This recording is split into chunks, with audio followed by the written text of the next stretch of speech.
Teka-teki kasus pembunuhan Mirna Salihin pekan ini kian mendulang babak misterius. Bagaimana tidak, pasca 6 kali 24 jam, Jessica Wongso menjalani tes kejiwaan di Rumah Sakit Cipto Mangunkusumo atau RSCM, kemarin tersangka kasus dugaan pembunuhan Mirna itu akhirnya diizinkan keluar dan kembali digiring ke tahanan Polda Metro Jaya. Uniknya, kepulangan Jessica ke tahanan Polda Metro Jaya tersebut mendulang sebuah pemandangan mengejutkan. Pasalnya tidak seperti biasanya, Jessica yang kerap memasang senyum kemarin terlihat terus menunduk dan tak lagi memasang senyum. Ada apa dengan Jessica? Mengapa Jessica mendadak berubah menjadi pendiam seperti ini?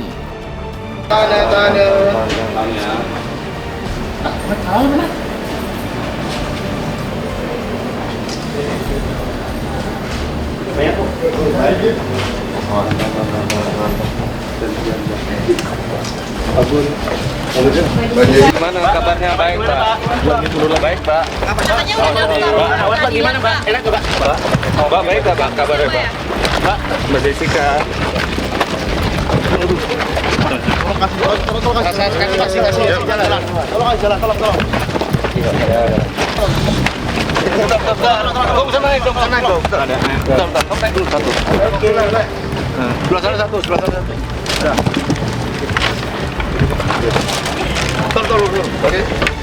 Tos, udah.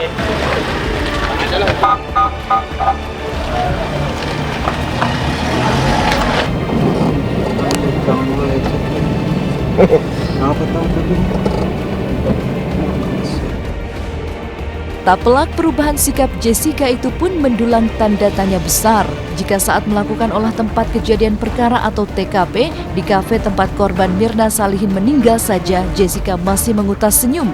Mengapa kemarin pasca 6 hari menjalani tes kejiwaan, Jessica mendadak berubah? Kemana hilangnya senyum Jessica?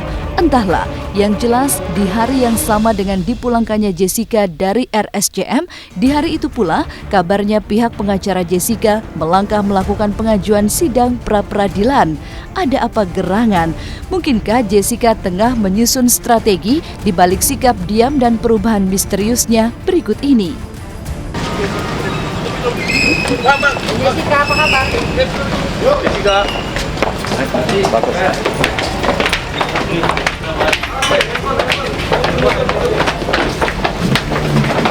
Jessica sehat. Majes, apa kabar Majes? Apa kabar Mbak?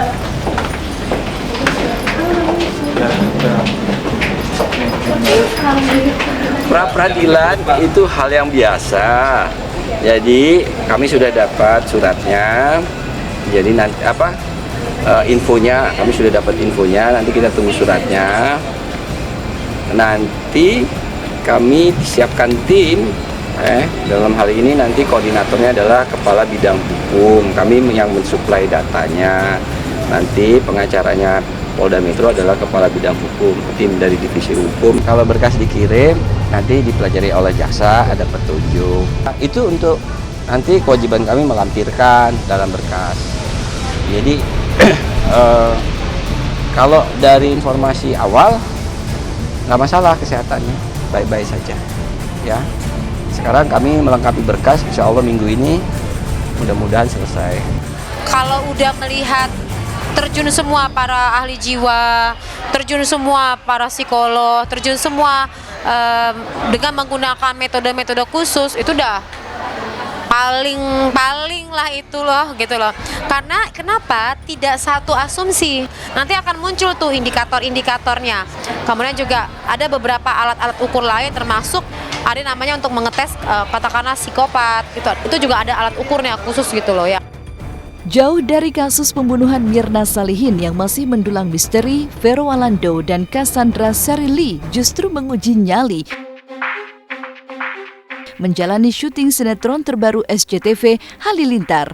Pasalnya, dalam sinetron yang syarat dengan adegan aksi balap mobil ini, Vero serta Casey dituntut untuk mengendarai mobil sport yang harganya tidak hanya fantastis, tapi juga memiliki kecepatan yang mampu memompa adrenalin.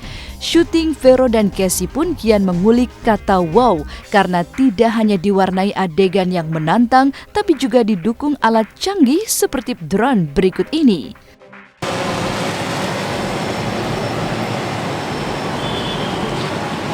Ya jalan-jalan ya. Action.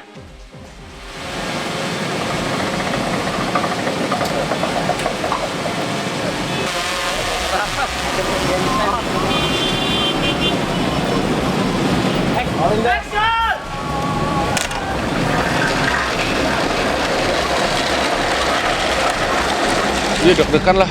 Kemarin yang hampir nabrak itu yang aduh. Ke mobilnya, ke mobil. Langsung nanya, Pak, ini biasanya kalau terjadi apa-apa biayanya berapa? Aduh, Fer.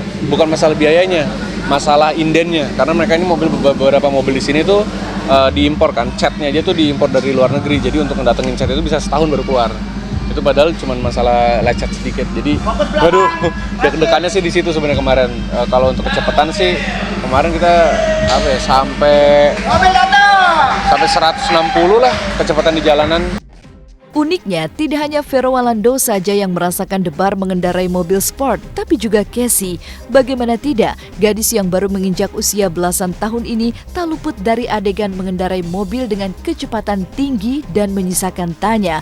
Jika Vero saja berdebar mengendarai mobil dengan kecepatan super 160 km per jam, benarkah Casey mengalami sensasi lebih tegang dari Vero?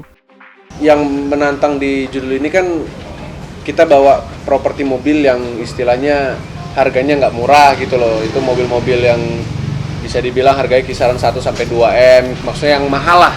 Nah itu yang menjadi bukan kekhawatiran sih, kita yang harus lebih berhati-hati.